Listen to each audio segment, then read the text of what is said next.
दोस्तों, आज मैं फिर एक सिर कटा भूत की कहानी आपके बीच में रखने वाला हूँ। आप लोग लास्ट तक ज़रूर सुनिएगा। चलिए शुरू करता हूँ। मोहन नाम का एक आदमी था। वह एक कंपनी में काम करता था।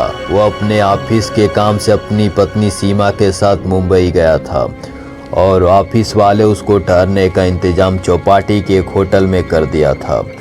वह होटल समुद्र के किनारे पर बना हुआ था।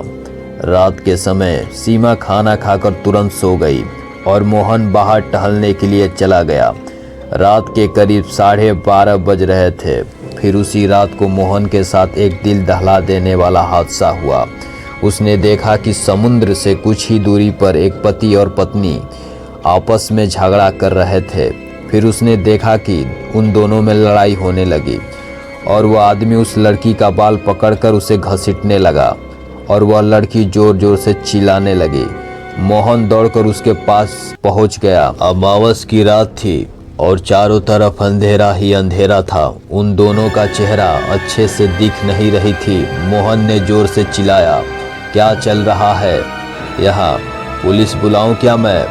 पर उन दोनों में से किसी ने कुछ जवाब नहीं दिया। लेकिन कुछ देर बाद मोहन को एहसास हुआ कि उसकी आवाज़ सुनकर वह आदमी उससे जानवर जैसा घुर्रा रहा था और साथ में खड़ी लड़की दर्द के मारे छटपटा रही थी और उस आदमी ने उसका सिर और बाल दबोच रखा था। जो मोहन को बहुत तेज गुस्सा आया और वह एक बड़ा सा पत्थर लिया और उन लोगों के नज़दीक जाने लगा। उसका ऐसा करना शायद बहुत बड़ी गलती थी, लेकिन फिर उसने देखा कि उस औरत के पास खड़े आदमी का सिर ही नहीं था। वह एक सर कटा भूत था। यह नज़ारा देखकर मोहन के रोंगटे खड़े हो गए और वह पत्थर उसके पैर पर ही मार दिया। तभी उस आदमी ने थोड़ी ही देर में अपने पैरों से रेत उड़ाना शुरू किया। मोहन जैसे तैसे करके उधर से भागकर वापस होटल में चला गया। उसने रूम के अंदर जाकर सीमा को पूरी बात बताई। फिर वह दोनों डर के मारे कांपने लगे। दोबारा उसने खिड़की से समुद्र की ओर देखा ही नहीं। मोहन और सीमा कुछ घंटे बाद कमरे की लाइट चालू कर सोने की कोशिश करने लगे। तभी मोहन को एहसास हुआ कि उसके पीठ पर अपना हाथ सहला रहा है कोई और उसका हाथ काफ़ी गर्म है। फिर उसी वक्त उसे अजीब सी गंध का एहसास हुआ। उसकी आंखें झटक से खुली और उठकर बैठ गया।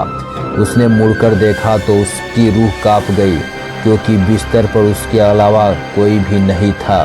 तभी उसकी नज़र टीवी के पास गई। वहाँ सीमा चुपचाप खड़ी थी।